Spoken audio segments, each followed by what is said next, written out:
Hello বন্ধুরা, আমি চলে এসেছি আজকে আমার চ্যানেলে। তো আমি আজকে সারাদিন বাড়িতেই আছি, সেই কারণের জন্য আবার একটা নতুন টপিক নিয়ে তোমাদের সামনে চলে এসেছি। তো আজকে টপিকটা হলো যে আমরা সবাই মোবাইল ফোন ইউজ করছি, সেটার কিছু ভালো মন্দ দিক নিয়ে আমি আলোচনা করব। তো প্রথমেই বলে রাখি যে কোনো জিনিসেরই ভালো দিক এবং মন্দ দিক দুটোই আছে, তো এটার ক্ষেত্রেও তাই। কিন্তু মোবাইল ফোন খুব বেশি ইউজ করলে কী হতে পারে সেটা নিয়ে আমি কিছু বলবো।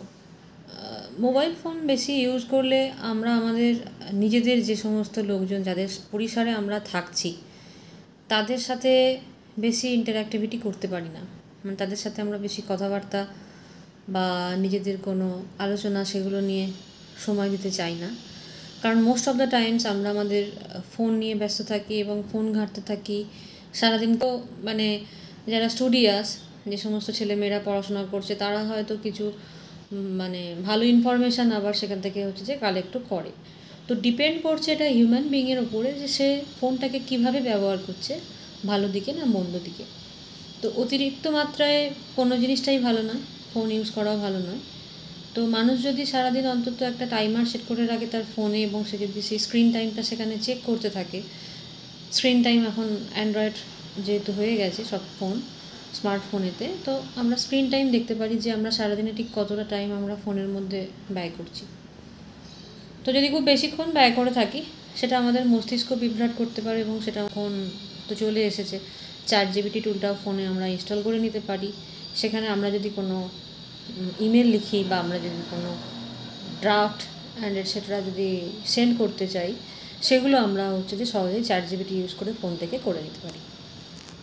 তো এটাই আমি এখন বললাম, দ্যাটস অল, আর কিছু না। তোমাদেরকে জাস্ট একটা নোটিফাই করা ট্রাই করলাম যে অতিরিক্ত মাত্রায় ফোন ইউজ না করতে, কারণ সেটা যেরকম আমাদের চোখের ক্ষতি করে, অনেক সময় যাদের চোখে পাওয়ার আছে বা যারা চশমা এখনও ব্যবহার করছো না তাদের চোখ ড্রাই হয়ে যেতে পারে। ওকে, সকালবেলা উঠে তারা ফিল করতে পারে যে চোখের মধ্যে অলওয়েজ একটা ইরিটেশন বা জল কাটতে থাকা, এগুলো থেকে পাওয়ার যাদের হয়নি তাদের পাওয়ারও হতে পারে। সেজন্য আমি বলবো অবশ্যই ফোন ব্যবহার করুন, কিন্তু একটা লিমিটেড টাইম ব্যবহার করুন।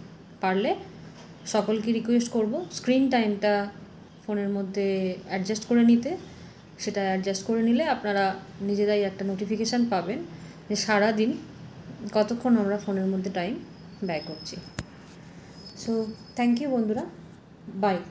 আর তোমাদের যদি ভিডিওটা ভালো লেগে থাকে অবশ্যই লাইক অ্যান্ড শেয়ার করো, সাবস্ক্রাইব করতে ভুলো না। বাই। আবার তোমাদের সাথে আমি দেখা করব উইদিন 2 days। বাই।